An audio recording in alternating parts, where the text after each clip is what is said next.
bestie! Good morning!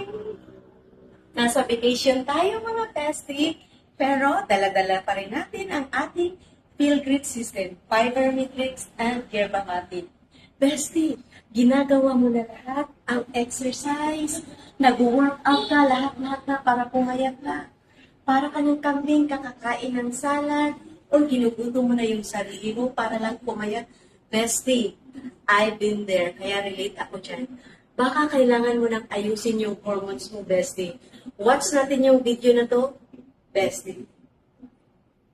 Kahit anong exercise ang gawin mo, diet at calorie counting, kung hindi mo aayusin ang hormones mo, you won't lose body fats. Yes, besties, you heard it right dahil ang hormones ang master switch ng ating fat loss. Kaya kung gusto nyong ma-burn ang inyong body fats effectively, you need to work with your hormones, not against them. Here are some hormones na kailangan nyong i-fix para mas mapadali ang inyong fat loss. Insulin, kapag mataas ang insulin mo, fat storing mode ang katawan mo. Pero kapag mababa ang insulin mo, it will finally start burning more fats para mas marami kang energy. Cortisol. Ito yung stress hormones kapag palagi kang stress, pagod, kaya mas lagi kang nakikrave. So ang result, mas marami kang kinakain tuwing gabi. Kaya kung gusto nyong pumayat, fix your stress levels too. Leptin at ghrelin. Ang leptin, or satiety hormone, yung nagsisignal sa brain natin na our body has enough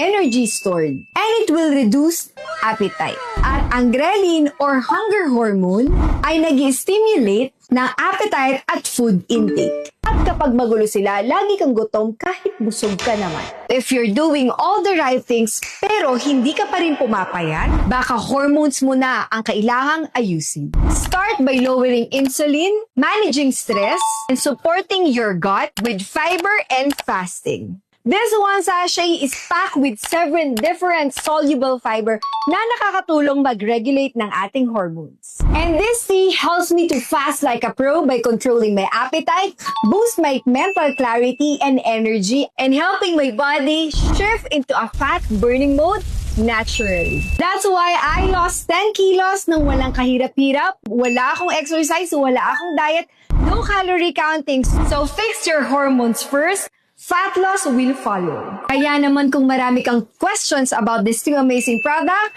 comment hormones at isasend ko sa iyo lahat ng details.